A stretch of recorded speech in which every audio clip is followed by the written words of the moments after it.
Thank you, Alex. Now I'm in a different role. I have to keep to the 15 minutes myself, and it's going to be difficult.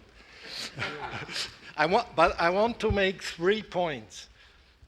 Populism was there before the crisis. That's my first point. The second point is the crisis and populism. And the third point is I would like to give you some empirical data on West European elections with respect to the success of the populists. But before I do these 3 points, I would like to say a few short words about what is populism.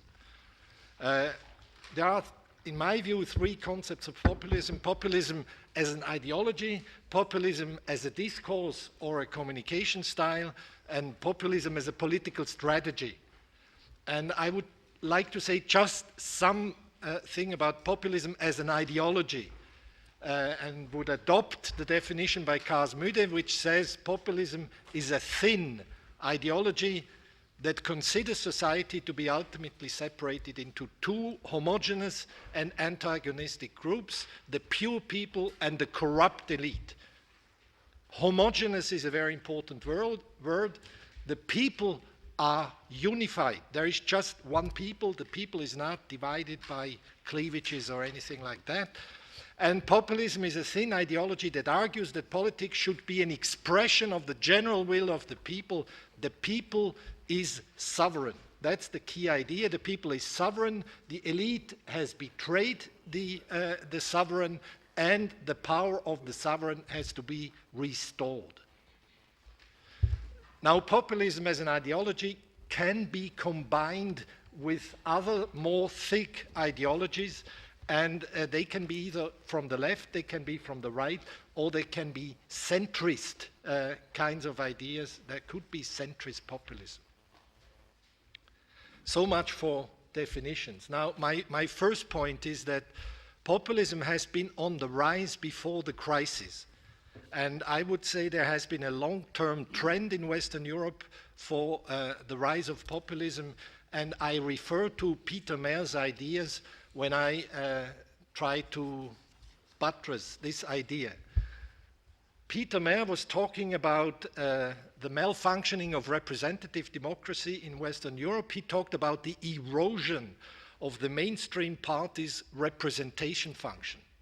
And he had several indicators which all went into the same direction. Declining party membership was the most important to him. Declining party identification, declining voter turnout, increasing volatility of the vote, and declining shares of voters who choose mainstream parties. Now, he located the origin of the erosion of the mainstream party's representation function in a fundamental tension between responsibility and responsiveness. Mainstream parties habitually govern, and as governing parties, they have to take responsibility for, with respect to a large number of stakeholders, not just their electorate. They have to be responsible to the stock market, they have to be responsible to the bond market, to the other governments of European countries, to the European institutions, and so forth. So their responsibility makes them less responsive with respect to voters, and they neglect certain demands in society, and these unrepresented demands are up for grabs for populist parties. And in a project with Edgar Grande, we have argued that the demands that have been up for grabs are in particular the demands of globalization losers, which have been mobilized for more than a decade by populist parties from the right. Now, populism has also been important in Central and Eastern Europe, and you could argue that it is again the malfunctioning of the representative democracy that gave rise to populism in Central and Eastern Europe, but in this case it was not the erosion of the party system, but the lack of institutionalization of a party system, the absence of stable parties rooted in society, the absence of legitimate parties, and a high degree of electoral volatility. And this was certainly linked to the unresponsiveness of parties in Central and Eastern Europe to the demands for quality performance of public authorities.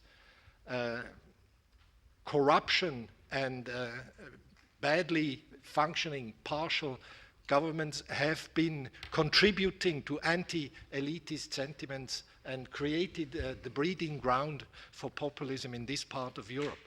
And the populist mobilization has been mainly by what Peter Uchen has called centrist parties. And he indicated that these were actually pure versions of populist parties because their ideology, the thin ideology, was not linked to any kind of thick ideology. Now, my second point, populism in the crisis. With Takis Papas, we are thinking about this, and we have the idea that there are two kinds of crises. There is the economic crisis and there is the political crisis. Now, the economic crisis varies, as we have already seen this morning, a great deal between countries, and the development of populism depends a great deal on the impact of the crisis. Now, if you look at countries hard hit by the crisis, first, economic concerns become more important in electoral choices, and second, the electoral punishment of incumbents, that is, economic voting, becomes much more pronounced than in normal times. And populists benefit from the incumbents' punishment. So they are part of those who gain when incumbents are punished, especially if the mainstream opposition parties offer no alternatives to the austerity packages of the government. Taina is there is no alternative. If there is no alternative, the populists step in, and I think Brigitte Leff this morning was very right. That is maybe not in the first elections after the crisis. That develops as the voters discover Tina among the mainstream parties. Now, there is also political crisis as an element to take into consideration, the result of poor governance, low level of government effectiveness, high level of corruption, violation of rule of law, and similar indicators. The manifestation of poor government is large-scale political scandals. And from a paper by Kümlin and Esaiasson, I take the idea that there is a sort of scandal fatigue in European electorates, but if the scandal is really big, involving many parties, not just one and not just one individual, the electoral consequences can be very important. Manifesting itself also in popular protest mobilizations. The origin of the political crisis can precede the economic crisis, like, for example, in Latvia or in Hungary. Or it can be combined with the economic crisis emerging from the economic crisis, like in Greece or Iceland. And the populists generally benefit from political crisis because it enhances anti-elitism in the country in question. Now, the best opportunities for populists exist when the two crises are combined. The economic crisis serves as a catalyst for political crisis. On the one hand, when the economy is bad, corruption also moves up on the political agenda. That's a paper by Singer that shows this, and voters tend to punish corruption above all when the economy is bad. That's a paper on Latin America, but I think in many European countries this is true as well, except, I put an exception, Klasnia and Tucker showed in a paper that in a country like Sweden, corruption is punished all the time, not just when the economy is bad.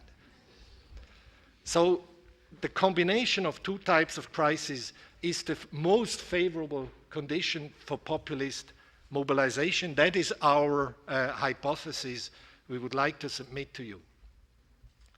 Now, in countries weakly affected by the economic crisis, the long-term trends, I would submit, dominate. And if there are short-term country-specific variation, they might be a function of the incumbency status of populists. it is not, as Peter Mayer suggested, that populists are always in the opposition. Populists nowadays join governments or they tolerate governments from the outside, like, for example, the Dutch have experienced. So I would like to suggest that populists, when they are in government or supporting governments, are not as successful as when they are in the opposition, not tainted by government status. Now, if you look at European countries and you combine these two conditions, economic crisis and political crisis, you get a typology. And I try to put the countries into the different slots. And I mean, it's a highly debatable typology, but look at the lower right-hand corner. There you see those who provide the best conditions for populist mobilization. That is a combination between economic crisis and political crisis. Countries like Hungary, Lithuania, Latvia, Slovenia, Italy, Cyprus, Greece. I put Spain there too, Iceland and Ireland. I put Spain between brackets because the political crisis is only shaping up. It's not as serious as in the other countries yet. Now, my third point, the results, the electoral results, it's just an overview. And I show you first the results in countries hard hit by the crisis of Southern Europe. And I must say, I exclude mainstream parties from the definition of populism. There are, of course, mainstream parties which are quite populist as well, but I don't want to enter the discussion. I just look at challenging parties from the left and the right and don't debate mainstream parties. So look at Greece. You see that the crisis has enormously boosted the electoral success of populists from the left and the right. I consider Syriza as populist. I consider Kriesi, I consider the independent Greeks, and Laos as right-wing populists. Look at Italy. We heard it this morning already. I mean, the Movimento Cinque Stelle has enormously benefited from the crisis, and which in Italy is a combination shaping up of both types of crises. The traditional populists have lost. The Lega Nord, for example, has not benefited. So this is a very special situation. Look at Spain. I think Spain is very interesting. I get this from Wikipedia. You can download interesting things from Wikipedia. It's opinion polls since the last elections over the last 2 years. And the blue line, which goes down, is the Partido Popular. The Partido Popular is losing enormously because it is involved in scandals and because it reveals itself as incapable of solving crisis as the PSOE was. So the interesting thing is the red line. PSOE does not benefit from the decline of the other mainstream parties. Who benefits is the Izquierda Unida, that's the black line, and a new party which I don't know enough about to say whether it's populist. It might not be. But the important point is the other mainstream party is not winning. Now look at countries where populism has been a long-term trend. And here I have Switzerland, Austria, and Belgium. You see in Austria there was once a relapse, but the general trend is upwards, and it has been upwards for a long time. That's right-wing populism. In Scandinavia, the things are more complicated. You have Norway, which follows this general upward trend, but you have two countries like Sweden and Denmark where there were lapses, and you have Finland, which illustrates the same pattern as the southern European countries. Under the impact of the crisis, an enormous rise of populism with a bang, the true Finns. So an incoherent picture.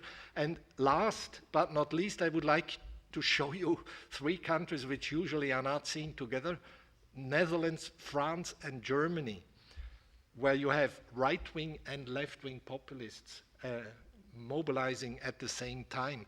I put for Germany the Alternative für Deutschland into the populist category of the right. That's why you have this rise there. I mean, that might be debatable whether this is the right thing to do. You see in Holland, Pim Fortuyn, and then the relapse because he disappeared, and then Wilders, and contrary to what I would have expected in the first elections after the crisis, the PVV of Wilders loses. I come to the end by just showing you this last picture. If you add in the left-wing populists, you find in Germany a steady rise of populism, which might also be a result of these elections and a result of the indirect effect of crisis on German voters. Thank you. Thank you.